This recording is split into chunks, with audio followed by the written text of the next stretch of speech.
Prince में system इतना strong है कि मतलब डिसिप्लिन इतना है कि अगर अपन उसमें ढल जाए ना सिस्टम में तो अपन को कोई सफल होने से नहीं रोक सकता। सर मतलब गिनती नहीं है मैंने कितने टेस्ट दे लिए। मैं ये कहूँगा मतलब पेपर मेरी हाइट के बराबर पेपर्स हो गए थे मेरे पास जब मैंने लास्ट में देखे थे। तो 24 लाख का नाम सुनते हैं तब भी दिल में अजीब सा फील होने लगता है। तो अपन देखते हैं सामने वाले को कि भाई ये भी पढ़ रहा है तो अपन उसमें अपने को भी लगता है कि भाई पढ़ो। मतलब पेपर की डेट नज़दीक आती है तो उससे स्ट्रेस होने लग जाता है और बच्चे डिस्ट्रैक्ट भी होने लग जाते हैं। अपने ऊपर बिलीव रखो और सारा काम करो। नमस्कार, मेरा नाम विनय कुमार है और आप देखना शुरू कर चुके हैं एक और success story PCP Prince Sikar से। और मेरे साथ में 3 विद्यार्थी बैठे हैं। विशाल मेरे साथ में है, अनिल मेरे साथ में है और हिमांशु मेरे साथ में है। विशाल को एम्स गोरखपुर मिली है, हिमांशु को भी एम्स गोरखपुर मिली है और आपके पास में आई है जेएमसी 12। तीनों सेलेक्ट हो चुके हैं, टॉप मेडिकल कॉलेजेस में पहुंच चुके हैं। 2 साल की इनकी जर्नी थी पीसीपी के साथ में, तो 2 साल की जर्नी जान लेते हैं। सबसे पहला सवाल विशाल आपसे ही है। एक हम लोग बार बार बात करते हैं कि यार कोचिंग का अपना एक सिस्टम होता है। जी सर। है ना, कोचिंग अपने हिसाब से काम करती है, उनकी अपनी एक स्ट्रेटेजी होती है। तो जब आप यहाँ पे आए तो एक तो ये सिस्टम, एक यहाँ की स्ट्रेटेजी में ढलना, एक तो वो चीज़ होती है कि उसमें उस हिसाब से अपने को काम करना है कि कोचिंग की स्ट्रेटेजी उस हिसाब से। एक क्या स्टूडेंट की खुद की भी कोई स्ट्रेटेजी होती है? सर एक तो ऐसे यह प्रिंस में सिस्टम इतना स्ट्रॉन्ग है कि मतलब डिसिप्लिन इतना है कि अगर अपन उसमें ढल जाए ना सिस्टम में तो अपन को कोई सफल होने से नहीं रोक सकता। वो सिस्टम बहुत मजबूत है और सर इतना मतलब अपन को पूरे प्लानिंग दे देते हैं कि भाई तुम्हें इस हिसाब से चलना है आगे। तो अपन को एक्स्ट्रा वो प्लानिंग बनाने की ज़रूरत नहीं पड़ती सर। एक्स्ट्रा प्लानिंग्स की जरूरत नहीं है। इतना मतलब स्ट्रॉन्ग है तो अपन को पूरी प्लानिंग दे देते हैं पहले से कि इस हिसाब से तुमको चलना है। तो हमको तो सिर्फ ये करना पड़ता है कि उस सिस्टम में ढलना पड़ता है बस, जिसमें हम आसानी ढल सकते हैं। इस सिस्टम में ढलने में कितना समय लगता है कि यार ये तो एक बार तो आपको बाहर से देखे तो ऐसा लगता होगा कि यार इतनी सारी चीज़ें चल रही हैं अंदर ही अंदर, तो उसमें कितना समय लग जाता है? सर उसमें तो अब पर्सन टू पर्सन डिपेंड करता है, लेकिन नॉर्मल 1-2 महीने में अच्छे से ढल सकता है बंदा उसमें।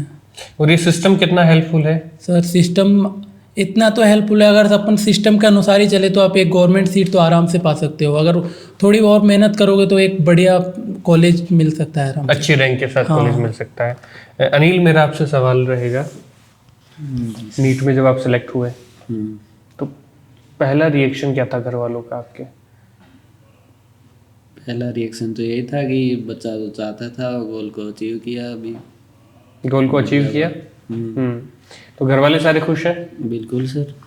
अच्छा, एक ये हम लोग स्टडी प्लान की बात करते हैं। सिलेबस आपका जब होता है तो एक तो ये होता है कि यार सिलेबस आपका दिसंबर में ही खत्म हो गया है। तो जब सिलेबस दिसंबर में खत्म हो गया है तो ये काफ़ी जल्दी लगता है। तो क्या ये जल्दी है या फिर ठीक है कि जल्दी खत्म होना चाहिए सिलेबस, बाद में रिवीजन का टाइम मिलता है? हाँ सर, वैसे सुनने में जल्दी लगता है लेकिन दिसंबर तक पीसीपी में हो जाता है ख़त्म सिलेबस। तो उसके बाद क्या है कि रिवीजन करवाते हैं, 15 दिन का रिवीजन चलता है। उसके बाद टेस्ट चालू हो जाते हैं। तो टेस्ट दिन में 2 टेस्ट लगते हैं रोज़। तो उसमें क्या है कि वो बार बार रिवाइज होता है, तो उससे वो मतलब तैयारी बढ़िया होती है।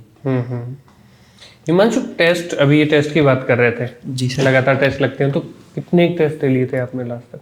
सर मतलब गिनती नहीं है मैंने कितने टेस्ट दे लिए। मैं ये कहूँगा मतलब पेपर मेरी हाइट के बराबर पेपर्स हो गए थे मेरे पास जब मैंने लास्ट में देखे थे। तो इतने सारे टेस्ट दिए हैं? जी सर। तो कितने कैसे मतलब कितने क्वेश्चंस हो गए होंगे इतने सारे? सर मैं नहीं करते सर, मैक्सिमम 60-70 हज़ार क्वेश्चंस आराम से, या फिर इससे भी ज़्यादा।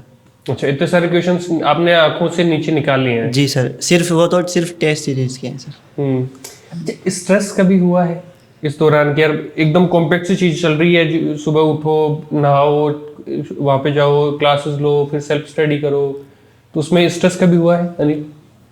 सर स्ट्रेस तो होता है, लेकिन अगर अपन उस स्ट्रेस के टाइम पे अगर पेरेंट्स से बात कर लें और फिर अगर टीचर से बात करें कि सर इसमें प्रॉब्लम आ रही है अपने को, तो टीचर्स कुछ सॉल्यूशन बताएंगे तो उसके हिसाब से स्ट्रेस को कम किया जा सकता है आराम से। स्ट्रेस तो होता है, इतना कंपटीशन है, तो 24 लाख का नाम सुनते हैं जब भी दिल में अजीब सा फील होने लगता है। तो लेकिन फिर अगर अपन अच्छे से पेरेंट्स से बात करें कि भाई पेरेंट्स ही बताते हैं कि बेटा टेंशन ना ले, तो ऐसे, और फिर टीचर्स के पास जाए सॉल्यूशन लेने की, सर आप बताओ आप क्या करें, ऐसे टेस्ट में नंबर कम नहीं आ रहा है या कुछ और प्रॉब्लम है, तो उस टीचर्स अच्छे से अपन को जानते हैं तो बढ़िया सॉल्यूशन दे सकते हैं।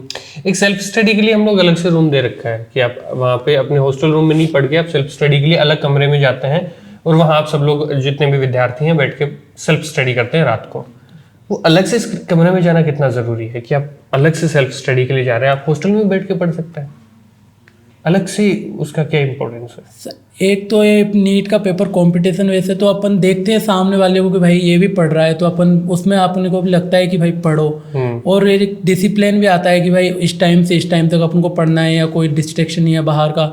हॉस्टल पे रहते हैं तो किसी के पास मोबाइल रहता है या कोई दोस्त भी आ जाता है रूम में, तो उससे डिस्ट्रैक्शन ज़्यादा ही होता है। लेकिन जब उसमें जाते हैं तो पीसीपी बिल्डिंग में जाते हैं तो लगता है कि हाँ भाई ये पढ़ रहा है तो अपन को पढ़ना चाहिए, इससे आगे नंबर आने चाहिए। तो एक कंपटीशन का भी होता है। एक जो पहला इम्प्रेशन क्या रहा था, जैसे कि पहली क्लास का इम्प्रेशन क्या था?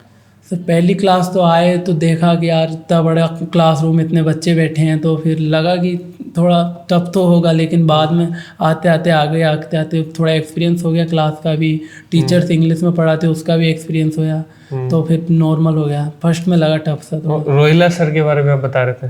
तो रोहिला सर को मतलब एक अलग ही इम्प्रेशन लगता है, वो आते हैं तो ऐसे लगता है कि डिसिप्लिन में रहना है हमको। सर एक डिसिप्लिन बहुत बढ़िया सिखाते हैं सर हमेशा ही, और स्ट्रेटजी बहुत बढ़िया बनाते हैं।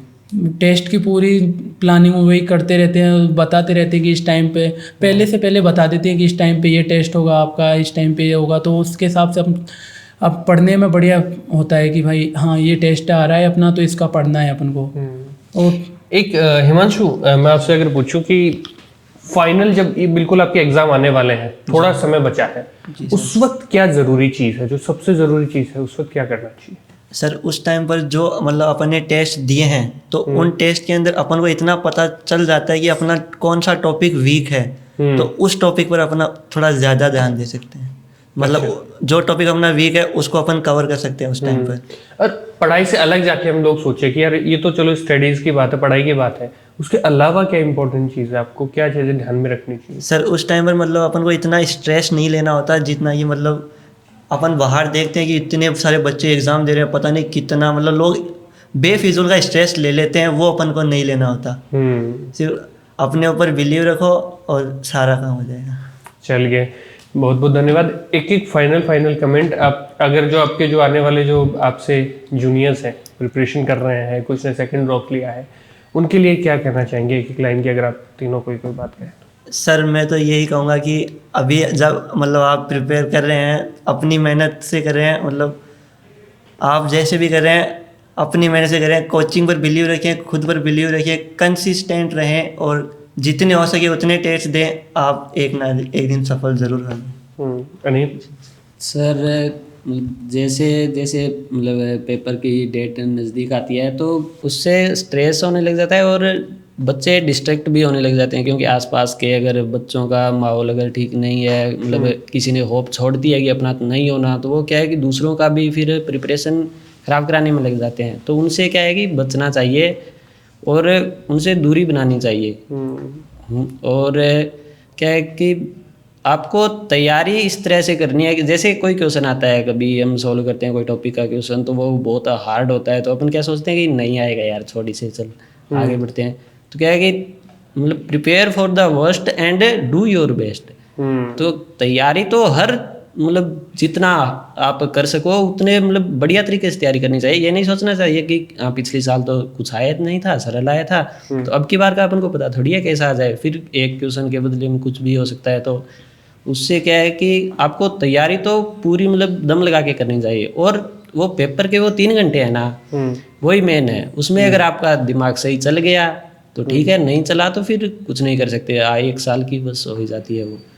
पूरी साल ही खराब हो जाती है। तो उसमें क्या है कि आपको अपना बेस्ट देना चाहिए उन 3 घंटों में, और घबराना नहीं चाहिए, कॉन्फिडेंस होना चाहिए खुद में कि अपन करेंगे, अपन को मिलेगा, और आपको घबराना नहीं चाहिए उन 3 घंटों में। अगर वो 3 घंटे आपके सही निकल गए, आपने मतलब मन लगा के बढ़िया से पेपर दे दिया, तो आपका क्लियर है, उसमें कोई दिक्कत की बात नहीं है। ठीक बात है। विशाल एग्री करते हैं इनकी बात से? बोले जो लोग होप छोड़ चुके हैं उनसे बचो भाई, पहले सबसे पहले। सर वो तो उनका तो काम ही होता है कि होप छोड़ दी तो अब वो बाहर के दुनिया में बाहर घूमने लग जाएंगे, तो वो बोलेंगे कि भाई चल मेरे साथ तू भी चल, तो उनसे बच के रहना है दूरी। मतलब ऐसे नहीं कि उनसे बात करना छोड़ दो, लेकिन अगर जब अपन स्टडी कर रहे हैं तो उस टाइम पे उनसे अलग रह के स्टडी करो। और अगर जब दोस्त हैं तो दोस्त से जब अपना को लगे कि भाई स्ट्रेस हो रहा है, अपन को भी ऐसा लग रहा है, तो बात करो अच्छे से। लेकिन पढ़ाई के टाइम पे उनसे दूर ही रहना चाहिए, पढ़ाई करनी चाहिए उस टाइम पे तो। अच्छा, जैसे चेयरमैन सर बोलते हैं कि संगत बहुत जरूरी चीज है,